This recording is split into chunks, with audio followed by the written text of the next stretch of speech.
बिस्मिल्लाहिर्रहमानिर्रहीम, अस्सलाम वालेकुम। प्रोग्राम इख्तिलाफ राय के साथ मैं हूं इफ्तिखार काज़मी। बड़ी बड़ी बातें वड़ा पाव खाते, जिन्होंने अपनी कारकर्दगी का पैमाना एक करप्ट हुकूमत को बना रखा है, यानी जो नून लीग का करेगी या जो नून लीग कर चुकी है उसी पर अपनी कारकर्दगी को माप रहे हैं और अपनी हर चीज का कंपैरिजन पिछली हुकूमत के साथ करते हैं। नाकामी हो तो उनके खाते में डाल दें और थोड़ी सी अगर बेहतरी हो तो उसका क्रेडिट लेते फिरते हैं। तो जिनकी तान सिर्फ नवाज शरीफ और उनकी हुकूमत के गिर्द घूमती है, उन्हीं पर टूटती है, तो उनके नारे और वादे वो तो कब के हवा हो चुके हैं।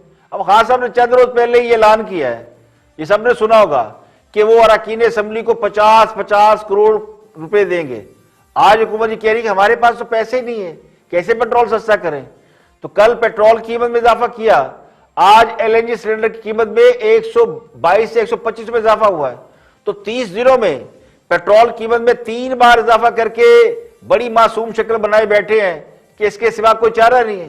तो कहां गए वो अरस्तु और फीसागोरस जो कंटेनर पर खड़े होकर अवाम को ये बताया करते थे कि पेट्रोल, ये जो अब हुकूमत अवाम को 65 रुपए फी लीटर पेट्रोल देती है, दरअसल 45 रुपए फी लीटर है और हुकूमत पैसे अपनी जेब में डाल रही है। या तो ये मान ले कि अरकान असेंबली को 50-50 करोड़ देने के लिए पेट्रोल की कीमत में इजाफा किया जा रहा है, तो आम समझेंगे कि चलो चंदा दे रहे हैं, ये बोझ बर्दाश्त कर लेंगे। मगर इसको इंटरनेशनल मार्केट के खाते में डाल देना और फिर ये कहना कि ये इजाफा तो ज्यादा बनता था, लेकिन जहां पना को बहुत रहम आ गया और बहुत ही मामूली इजाफा किया गया, तो ये उसी सोच का गमाज है। अगर थोड़ी अपनी मेमोरी को आप कॉल बैक करें, ये उसी सोच का गमाज है जिस सोच के तहत ये कहा गया था कि कोरोना की वजह से बंदे ज्यादा मरने चाहिए थे लेकिन कम मर रहे हैं। और अब एक और अहम खबर, प्राइम मिनिस्टर ने अवाम को कल ये खुशखबरी सुनाई है कि महंगाई कम तरीन सतह पर आ गई है। कीमतें आज उस सतह से भी नीचे हैं जो हमारी हुकूमत आते वक्त थी। तो गुजारिश ये कि खास साहब को चाहिए कि वो एक सर्वे करा लें, जहां हुकूमत इतने सर्वे अपने हक में कराती है तो एक असली सर्वे भी करा लें और जरा आवाम से पूछ लें कि उनका म्यार जिंदगी पहले से बेहतर हुआ है या इससे पहले बेहतर था। पहले घर का चूल्हा चलाना आसान था या अब आसान हो गया है। करप्शन पहले ज्यादा थी या अब ज्यादा है। तो आटे दाल का भाव मालूम हो जाएगा, पता चल जाएगा कि हकीकत क्या है। और हकीकत मालूम होने का मतलब यह नहीं होता कि खुदा ना खास्ता किसी की हुकूमत टूट जाएगी। अब हाँ सब पता नहीं कौन से मुल्क की बात कर रहे हैं जहां उनके नजदीक महंगाई कम हुई है। कम से कम अपने मुल्क में जहां हम लोग रहते हैं यहां तो महंगाई कम होती नजर नहीं आ रही, जहां सिर्फ एक माह में यानी पिछले 30 दिनों में पेट्रोल की कीमत में 3 बार इजाफा हुआ है। बिजली कीमत में तकरीबन राउंड फिगर ले ले तो 2 रुपए फी यूनिट इजाफा हुआ है। तो वहां अगर कोई ये बात करे कि महंगाई कम हो गई है तो वो और कुछ नहीं कर रहा, वो अवाम का दिल जला रहा है, उनके जख्मों पर नमक छिड़क रहा है। तो खास अब अगर महंगाई में कमी नहीं कर सकते तो कम से कम लोगों से महंगाई में कमी जैसे दावे का मजाक भी ना करें। अब पेट्रोल पिछले एक महीने में 11 रुपए फी लीटर बढ़ने के बाद कौन सी चीज इस मुल्क में सस्ती हो सकती है। पेट्रोल को तो हमारे यहां कीमतों में इजाफे का एक पैमाना मान लिया गया है। पेट्रोल की कीमत बढ़े तो वो जो सफाई करने वाला होता है वो भी कहता है जी मेरे पैसे बढ़ाओ, पेट्रोल बंद गया है। तो सोने पर सुहागा ये कि पेट्रोल की कीमत जो पहले एक महीने में चेंज होती थी अब वो महीने में ट्वाइस चेंज हो रही है, बल्कि वो आपको 3 बार पड़ जाती है, महीने के शुरू में, मिड में और आखिर में, तो 3 बार कीमत चेंज हो रही है। तो अगर सूरत हाल इस तरह की हो तो फिर कीमतों में इस्तेकाम का सवाल ही पैदा नहीं होता। अब तो ये कहना भी बड़ा अजीब सा लगता है, ऑड सा लगता है कि आज फला चीज महंगी हो गई, आज मुर्गी महंगी हो गई, आज घी महंगा हो गया, फला की कीमत बढ़ गई, फला की। हैरानी उस दिन होती है जिस दिन आप दुकानदार के पास या किसी जगह कोई चीज खरीदने जाएं तो वो आपको कीमत बढ़ने की खबर ना दे। अब वज़ीर-ए-आज़म को महंगाई में कमी की खबर भी मुझे यूं लगता है कि उन्हीं लोगों ने दी होगी जिन्होंने उन्हें ट्रांसपेरेंसी इंटरनेशनल की रिपोर्ट में जो करप्शन में इजाफा हुआ उसको पिछली हुकूमतों के खाते में डालकर प्राइम मिनिस्टर को बताया था कि जनाब हमारी हुकूमत में तो करप्शन कम हुई है, ये तो पिछली हुकूमतों का डेटा है। तो बाद में पता चला कि रिपोर्ट दुरुस्त है, करप्शन इसी हुकूमत के दौर में बढ़ी है। तो लगता है कि फिर किसी वजीर या मशीर ने पिछले दौर हुकूमत की कोई रिपोर्ट निकाली है फाइल में से और वो वज़ीर-ए-आज़म साहब को प्रेजेंट कर दिया कि जनाब देखिए महंगाई नीचे जा रही है। अब वहां को डेट शायद लिखी नहीं होगी तो उन्हें यह भी याद नहीं है कि जब खान साहब खुद हुकूमत में आए थे तो उस वक्त भी महंगाई तकरीबन 5-6% थी। वो मुस्लिम लीग नून का जो आखिरी दौर हुकूमत था, आखिरी साल, जिसमें बड़ा इस मुल्क के अंदर गैर यकीनी कैफियत थी कि हुकूमत अब गई कि तब गई और अब्बासी साहब बाकी दिन गुजारेंगे कि नहीं गुजारेंगे, ये सारे माहौल में थोड़ी सी इन्फ्लेशन बढ़ी थी, लेकिन जो एवरेज उनकी इन्फ्लेशन थी वो तो 3 से 4% थी। और जब मौजूदा हुकूमत यानी खान साहब की हुकूमत आई तो ये बढ़कर 13.5% पर गई और अब भी ये 9 से 10% है। ये सरकारी इदादोशुमार है, जबकि लोग कहते हैं इससे भी ज्यादा है। तो साबका दौर हुकूमत में जो 4% पर रही वो आज 2 से 3 गुना ज्यादा बढ़ी है। अब करप्ट हुकूमत जिसे कहते हैं कि पिछली हुकूमतें करप्ट थी, बेईमान थी, पता नहीं क्या क्या था उस दौर हुकूमत में, तो उसका अगर आप तकाबली जायजा लें तो जो करप्ट हुकूमत का दौर था उसमें आटा 35 रुपए फी किलो था, तो ईमानदार हुकूमत के दौर में 70 से 80 रुपए किलो बिक रहा है। घी उस वक्त 120 रुपए किलो था, आज 260 रुपए है। चीनी 45 रुपए थी, आज 105 रुपए पे है, और वो भी बिल्कुल पाउडर बना हुआ।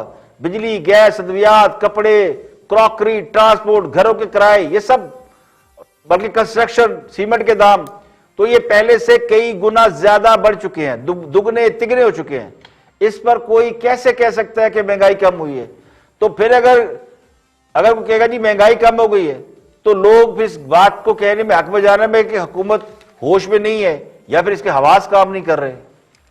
देखिए, करप्शन को रोकना, अवाम के मफादात का ख्याल रखना, ये सब प्राइम मिनिस्टर की जिम्मेदारियों में शामिल है। प्राइम मिनिस्टर मुल्क का कस्टोडियन होता है और अवाम के वोटों के साथ इलेक्ट होता है। जो अवाम के वोटों से आते हैं वो अवामी मफादात को ज्यादा प्रायोरिटी देते हैं, ये तो है तमहीद। लेकिन अगर प्राइम मिनिस्टर की नाक के नीचे कुछ गलत काम हो रहा है, करप्शन हो रही है, और वो उसे रोकने में नाकाम है, और उनके पास अपनी इस माजूरी का कोई ठोस जवाब भी नहीं है, तो फिर वो भी इसके बराबर जिम्मेदार है। वज़ीर आज़म ईमानदार हो और कौम करप्शन में तरक्की कर रही हो, तो फिर ये कैसी ईमानदारी है? वो कहते हैं करप्शन होते देखना और खुद करप्शन करना बिल्कुल उसी तरह है जैसे चोरी करना और चोरी होते देखना और उसे ना रोकना, वो भी मुजरम होता है। तो ये बात तो अब अज़हर मिनल शम्स है कि करप्शन बड़ी है और खान साहब के होते हुए बड़ी है। तो फिर ये कैसे कहा जा सकता है कि वज़ीर आज़म ईमानदार है? तो मेरे नजदीक तो अब ये भी खौल उतर चुका है। ये जो सादा दिल है ना, अब मेरे जैसे अब भी वो समझते हैं कि वो ईमानदार है, सादिक़ अमीन है, तो वो जो सब सर्टिफिकेट उन्हें दिए गए थे, जो उन्हें कौम की तरफ से भी मिले, उन्होंने खुद भी लिए और बहुत सी रेप्यूटेड जगहों से भी उनको दिए गए, वो सब बेसूद और बेकार हो चुके हैं। यहां पे लेंगे एक ब्रेक और ब्रेक के बाद वापस आएंगे और भी हम मौज़ूआत आपके साथ शेयर करेंगे। हमारे साथ रहिएगा।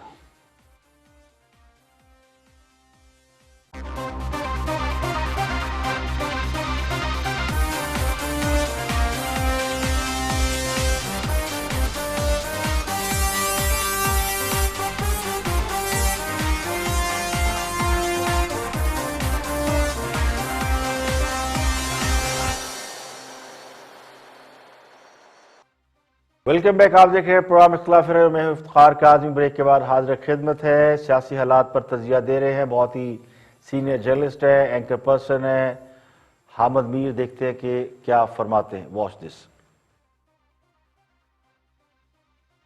मीडिया के जरिए लोगों को शायद उसको बताया नहीं जा रहा। शायद उसके लिए वजह यह है कि जो होती है ना, मीडिया एक कंक्रीट डॉक्यूमेंट्री एविडेंस के साथ जो बात कर सकता है तो उस वक्त ज्यादा खुल के बात होती है, लेकिन कुछ चीजों की एविडेंस नहीं होती, कोई डॉक्यूमेंट्री एविडेंस नहीं होती। तो इस वक्त इमरान खान साहब पे जो प्रेशर्स हैं वो उन प्रेशर्स को डक करने की कोशिश कर रहे हैं और वो सारा गुस्सा अपोजिशन पे निकालते हैं। लेकिन इमरान खान साहब के पास इस वक्त कुछ ऐसी कंक्रीट डॉक्यूमेंट्री एविडेंस मौजूद है कि अगर वो ऑन द रिकॉर्ड आ जाएं, किसी इंटरव्यू में, किसी तकरीर में कुछ बोल दें और कुछ डॉक्यूमेंट्स और कुछ एविडेंस दिखा दें, तो पाकिस्तान में नहीं पूरी दुनिया में एक हंगामा बरपा हो जाएगा, शोर बरपा हो जाएगा। लेकिन वो ऐसा कर नहीं सकते, उनकी मजबूरियां हैं। इसी तरह जो ऑपोजिशन है उसके जो मामलात हैं वो कैसे चल रहे हैं, किसके साथ चल रहे हैं, वो भी नहीं बोल सकती।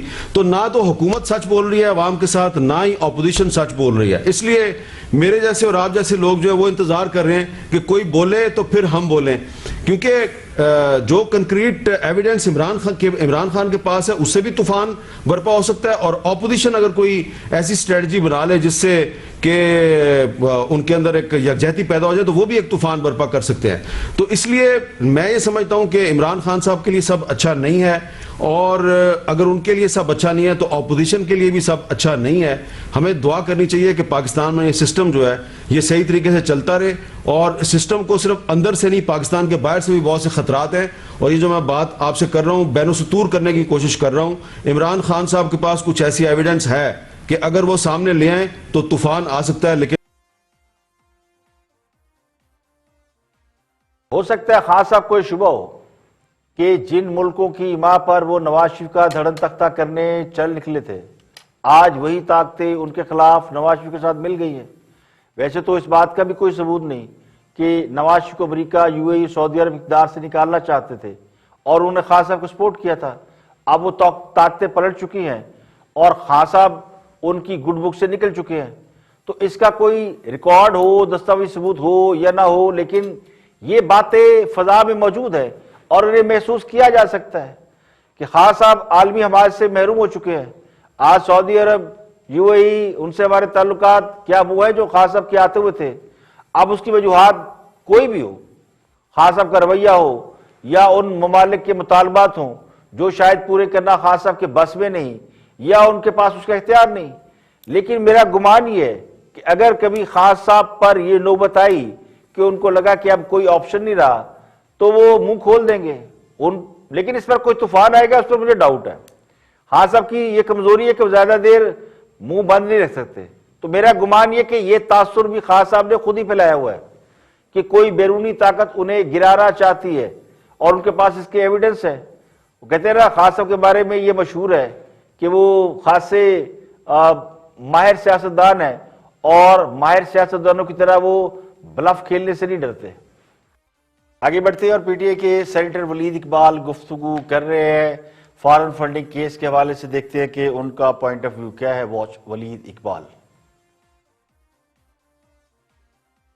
जी। और अब ये फॉरेन फंडिंग भी ये केसेस, ये तीनों चीजें आप देखेंगे, ये सेनेट का इसमें इलेक्शन का मामला, ये कब्जा ग्रुपों के साथ खड़े होने वाला मामला और ये फॉरेन फंडिंग केस में ये एक्सपोज होंगे सारे। ये एक ही फॉरेन फंडिंग का आप जिक्र कर रहे हैं कि ये एक्सपोज होंगे, ठीक है, हो जाए ये एक्सपोज। जी जी नहीं, और इसमें भी हो रहे हैं, इसमें भी हो रहे हैं आप। अच्छा, और मीर साहब एक और मेरा सवाल सुन लें आप। आप एक वकील हैं और मुस्तफा साहब भी वकील हैं और मोहसिन शाहनवाज रंजा साहब भी वकील हैं।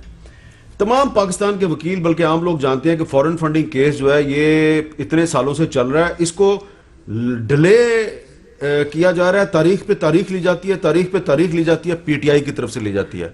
अगर आपके हाथ साफ है तो आप तारीख पे तारीख क्यों लेते हैं? देखिए जी, वकीलों की स्ट्रैटेजी किसी केस में, मैं उस केस में लॉयर नहीं हूं, तो हर एक मामले में एक स्ट्रैटेजी होती है लॉयर की कि उसको इस तरह से डील करना है या नेक्स्ट टाइम ये करना है, वो करना है।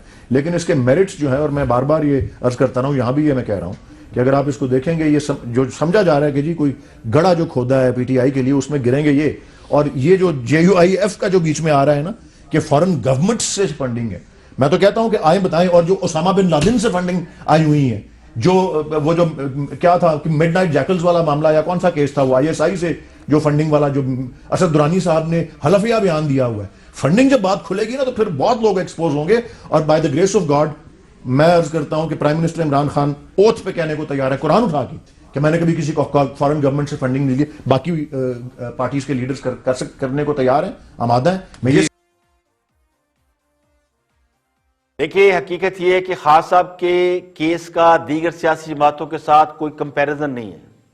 खान साहब को फंडिंग देने वालों की बड़ी तादाद बैरून मुल्क रहती है, गैर मुल्की हैं, उनमें पाकिस्तानी भी हैं और गैर मुल्की भी हैं, जिन्होंने पाकिस्तान में सियासी तब्दीली के लिए खान साहब की मदद की है। और यही केस अकबर एस बाबर ने दायर कर रखा है, जो खुद तहरीक इंसाफ के बहुत ही सीनियर ओहदेदार रहे हैं, बल्कि फाउंडर रहे हैं। अब चूंकि हुकूमत के इक़दामात मफाद आमा में नहीं लगते तो अपोजिशन ये शुबा ज़ाहिर कर रही है कि सब कुछ बाकायदा प्लानिंग से हुआ है और उसी प्लानिंग के तहत खान साहब को इख्तियार में लाया गया, इसलिए इलेक्शन कालअदम करार दिया जाए। लेकिन खान साहब वो भी बड़े होशियार हैं, उन्होंने कमाल होशियारी से सारी जमातों को एक ही कश्ती में सवार कर दिया, ताकि अगर वो फंसते हैं तो अकेले ना फंसे, क्योंकि दूसरी सियासी जमातों के पास भी फंडिंग का डेटा या मुस्तनद रिकॉर्ड तो है नहीं।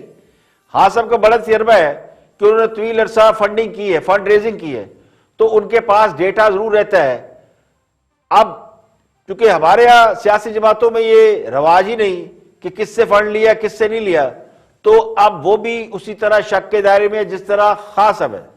तो खान साहब पर यह इल्जाम नहीं कि उन्होंने किसी बैरूनी हुकूमत से फंडिंग ली है, उन पर इल्जाम यह कि उन्हें कुछ लॉबियों ने फंडिंग की है जो पाकिस्तान के हवाले से अच्छे अज़ाइम नहीं रखते।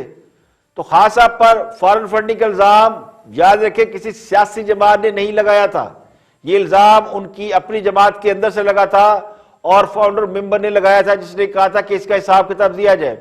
तो बुनियादी तौर पर इल्जाम यह था कि फंडिंग में गड़बड़ हुई है और बहुत पैसा ज्यादा है लेकिन रिकॉर्ड में कम है और वो कहीं दाएं बाएं हो गया।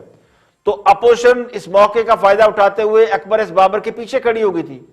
तो खान साहब ने सबको लपेटे में ले लिया कि इस अवाम में वो अकेले नहीं, सारे ही नंगे हैं, उनके पास भी फॉरेन फंडिंग के जराए के सबूत नहीं है। तो असल मसला ये है कि खान साहब के हवाले से जो सबसे मजबूत तासर अपोजिशन देती है वो ये देती है कि उन्हें लाया गया है और उसके लिए फंडिंग बाहर से हुई है। अब उसमें मैंने बताया कि पाकिस्तानी तो है ही, लेकिन कुछ गैर मुल्कियों के भी नाम आते, तो इसका उससे कोई ताल्लुक नहीं है कि बाकी सियासी जमातों को फंडिंग कहीं से होती है नहीं होती। केस खान साहब का है, खान साहब ने सबको एक ही उसमें सवार कर लिया, यानी इतनी धूल उड़ाए कि वो कहते हैं सबके चेहरे उसमें गुम हो जाए। तो अब ये केस इतना मुझे लगता है कि वो इसमें धूल उड़ चुकी है कि इसमें से शायद ही कुछ निकल पाए। आगे बढ़ते हैं और सियासी हालात पे गुफ्तगू कर रहे हैं। पीपल पार्टी के रहनुमा है चौधरी मंजूर और मुस्लिम यूनियन के रहनुमा अतात तारड़, और उनको ग्रिल कर रहे हैं काशिफ अब्बासी। देखते हैं कि क्या फरमाते हैं। Watch this. वीक कोलिशन होगी सीटों पे। तारड़ साहब, असल मसला कोलिशन नहीं है, असल मसला वो ताकत है हुकूमत की जिसने इन सारों को इकट्ठा रखा हुआ है।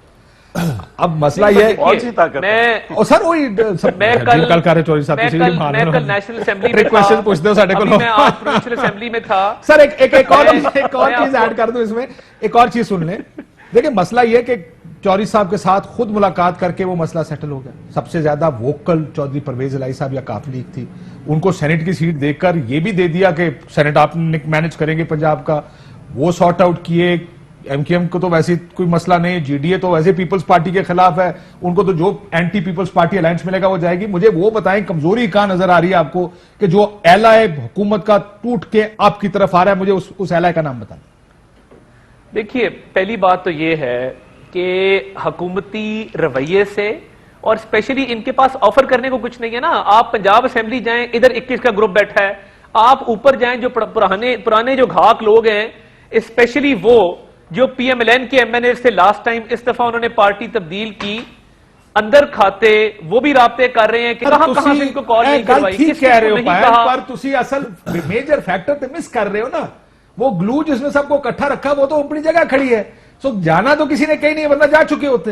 ये मुलाकातें थोड़ी हो रही थी। मैं जरा डार साहब को किने दस्या अपनी जगह खड़ी फिलहाल तो खलोती है ना सर। तुसी प्रेस कॉन्फ्रेंस करा दियो किसी को, अगर अन्य राब्ते ने को चौधरी साहब को करा दियो, कोई एमकेएम को करा दियो, प्रेस कॉन्फ्रेंस हो जाएगी। कोई राब्ते नहीं है, लेकिन तुसी तो गारंटी ना दो बार बार। और सर वैसे इस्तीफों की जो बात आई, हुक्मरान जमात के इत्तेहादियों का हाल यह है कि वसदी भी नहीं ते नजदी भी नहीं। इत्तेहादी खास साहब से खुश नहीं, खास साहब इत्तेहादियों से खुश नहीं। लेकिन चूंकि ये बंधन प्यार का नहीं मफादात का बंधन है, जिसे बांधने वाले वो हैं जो खास साहब को यहां तक लेकर आए हैं, और वो अच्छे खासे मजबूत लोग हैं। तो ये तासुर मौजूद है कि हुक्मरान जमात के इत्तेहादियों को जोड़े रखने में ताकतवर हल्कों का बड़ा हाथ है। बहुत से इत्तेहादी जो खास साहब से नाराज हैं वो चाहे भी तो हुकूमत से अलग नहीं हो सकते, और इसमें बहुत हद तक उन जमातों का भी अपना हाथ है कि वो खुद चाहते हैं कि एस्टेब्लिशमेंट के साथ उनके ताल्लुकात अच्छे रहें। और इत्तेहादियों के गारंटर वो लोग हैं वो जो ताकतवर हैं। इसलिए इत्तेहादियों को इत्मीनान में लेने के लिए सेनेट इलेक्शन में आगे कर दिया गया है। तो खान साहब को इस बात की गारंटी किसी न किसी ने तो दी है कि इत्तेहादी कोई गड़बड़ नहीं करेंगे। अगर गारंटी देने वाले सॉलिड लोग हैं तो फिर इत्तेहादी कहीं नहीं जाते।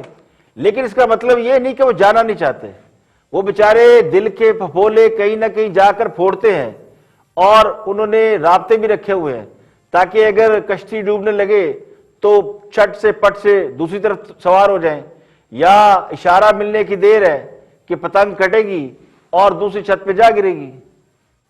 यहां पे लेंगे एक ब्रेक और ब्रेक के बाद वापस आएंगे और भी हम मौजूआत आपके साथ शेयर करेंगे। हमारे साथ रहिएगा।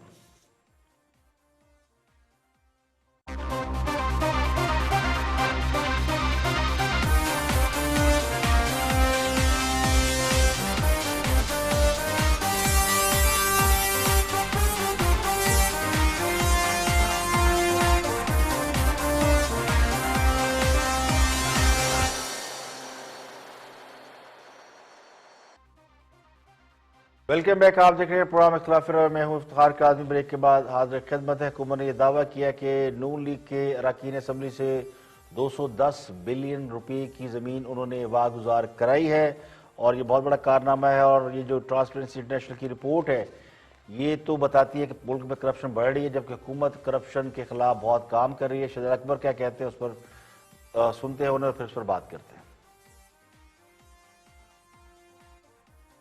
हाँ, आपने कहा कि 210 अरब रुपए हमने रिकवर किए, जिसमें से 24 अरब रुपए 36 नून लीग के सियासतदान ने उनकी तरफ से किए गए। इसका जवाब दिया और ये कहा है कि ये सिर्फ दबाव डालने की कोशिश है, सियासी विक्टिमाइजेशन है, हमारे लोगों की वफादारियां तब्दील करवाने की कोशिश है और इसमें कोई हकीकत नहीं है। ये जवाब आया है नून लीग की जानिब से।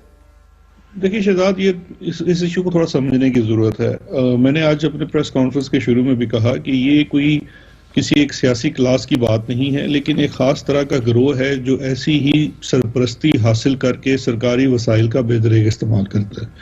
उसके अंदर एक मिसाल दी कि ये 36 लोगों का डेटा शेयर किया है और ये तमाम जो है इसके ऊपर FIRs भी हुई हैं, लैंड रिट्रीव हो चुकी है। उसके ऊपर तो बहुत ज्यादा ऐसी जगह है, मिसाल के तौर पे खुर्रम दस्तगीर साहब का पेट्रोल स्टेशन था गुजरांवाला के अंदर, उसके अंदर अब पब्लिक पार्क बना दिया गया है। अब ये चीजें रोजे रोशन की तरह यहाँ हैं, इससे इनकार तो किया नहीं जा सकता। लोग गवाही देंगे, आपके कैमरामैन जाके ऑन ग्राउंड देख सकते हैं। अब ये जो बात कह रहे हैं वफादारियां तब्दील करने की, तो पाकिस्तान तहरीक इंसाफ तो वो जमात है जो इस वक्त शिद्दत से कोशिश कर रही है कि अब वफादारियां किसके लिए तब्दील करनी है। सेनेट का इंतखाब आ रहा है, सेनेट के इंतखाब के लिए तो हम सुप्रीम कोर्ट ऑफ पाकिस्तान में भी चले गए हैं कि इंटरप्रिटेशन कर दीजिए कि अगर सिर्फ कानून साजी करने से ओपन बैलेट हो जाए ताकि ये खरीदो फरोख्त का सिलसिला बंद हो, तो हम तो उसके लिए भी तैयार हैं। हमने बिल भी कॉन्स्टिट्यूशनल अमेंडमेंट का टेबल कर दिया है नेशनल असेंबली में, नून लीग आके उसको वोट कर दे, 2/3 मेजोरिटी आ जाएगी, पीपल्स पार्टी उसको वोट कर दे, सिलसिला खत्म हो जाएगा। We have shown our card, हमने तो मेज पे रख दिया है। साहब, एक तो आप चाहे अफजल खोकर साहब हो, उस दिन कहने वाले तो ये कहते हैं कि इस मुल्क में दो तरह की करप्शन होती है, एक वो जिसे देखकर आंखें खुल जाएं, होश उड़ जाएं, और एक वो जिसे देखकर आंखें बंद हो जाती हैं। वो एक मुहावरा आपने सुना होगा ना, रोको मत जाने दो। उसको लोग दो तरीके से पढ़ते हैं, रोको मत जाने दो और रोको मत जाने दो। तो इस फार्मूले का सबसे ज्यादा यहां पर एप्लीकेशन हुई है, यहां अप्लाई हुआ है। दुनिया में बताती है, इंटरनेशनल ट्रांसपेरेंसी इंटरनेशनल की रिपोर्ट ये बताती है कि हमारे यहां करप्शन का लेवल बढ़ गया है, तो भी हमारी आंखें नहीं खुलती। लेकिन वुज़रा और हुकूमती शख्सियात की अरबों रुपए के जो स्कैंडल सामने आते हैं, आटे का स्कैंडल, चीनी का स्कैंडल, घी का स्कैंडल, गंदम का स्कैंडल, अद्वियात का स्कैंडल, अरबों रुपए की करप्शन, तो उस पर आंखें बंद हो जाती हैं। अब जिन्हें इतनी करप्शन नजर ना आए, यानी अपनी आंख का शैतीन नजर ना आए, वो दूसरों की आंख का बाल पकड़कर ये दावा करते हैं कि उन्होंने बहुत बड़ा को तीर मार लिया है, तो उनकी बात पर कौन यकीन करेगा। ये जमीनों का मामला इस मुल्क में ये आपको नया नहीं है कि किसी की जमीन, किसी का कागजों का हेर फेर, ये बड़ा पुराना धंधा है। इस मुल्क में कब्जा ग्रुपों और 2 नंबर धंधा करने वालों की कोई कमी नहीं है, और ये हर जमात के अंदर मौजूद है। जिसका दाव लगता है वो लगा लेता है। आज हुक्मरान जमात मुखालिफिन से अरबों रुपए की जमीन छुड़वाने के दावे कर रही है, तो कल को कोई और इक़्तिदार में आएगा, वो इनसे जमीनें छुड़वाने के दावे करेगा। आज ख्वाजा आसिफ की हाउसिंग सोसाइटी को इलीगल बताकर, जो डॉक्यूमेंट में लीगल है, उसे गिरा दिया गया है। तो कल को जब ये लोग आएंगे इक़्तिदार में, तो फिर अलीम खां की सोसाइटी गिराते फिरेंगे और ये कहेंगे कि उन्होंने इलीगल काम किया है। तो ये हकीकत है कि करप्शन करने वाले और करप्शन होती देखने वाले दोनों इस हमाम में नंगे हैं। आज के लिए इतने, कल फिर हाजिर होंगे मजीद खबरों तबसो तजियों के साथ। प्रोग्राम खिलाफ रईस इफ्तिखार काज़मी को इजाजत दें। अपना गिरदो नवा के लोगों का बहुत बहुत ख्याल रखिएगा।